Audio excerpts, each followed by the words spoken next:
આજે તો અલ્ટા વોચ લીધી, તમને હમણાં બતાવું। અત્યારે તો દુકાને જતો હતો અને રોહિત આવી જાય છે, તો અત્યારે તો હું નોકરી જઉં છું। અને આ જોવો તમે ચાર્જિંગ કેવું છે, ચાર્જિંગ તો લઈ લઉં છું, ચાર્જિંગ થાય તો ઠીક છે।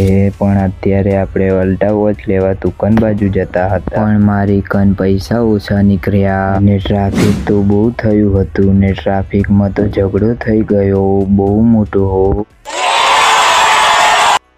આપણે તો અલ્ટા વોચ લેવા જવાનું હતું, પણ ઘરેથી કંઈક ને કંઈક ખોટું થાય છે, એટલે આપણે વિચાર્યું કે અલ્ટા વોચ કાલે લેશું। પણ મિત્રો હું અલ્ટા વોચ તો ભાવ પૂછીને આવ્યો હતો અને એનો ભાવ છે 600 રૂપિયા। તો આપણે તો ફાઇનલ કરી દીધી ને કાલે તો આપણે અલ્ટા વોચ પહેરશું। તો કાલનો બ્લોગ જોવાનું ના ભૂલતા। અને અત્યારે તો રિક્ષામાં કોઈ નથી એટલે વિડીયો બનાવ્યો, ને આજનો બ્લોગ ગમે તો લાઈક શેર સબસ્ક્રાઈબ કરી દેજો।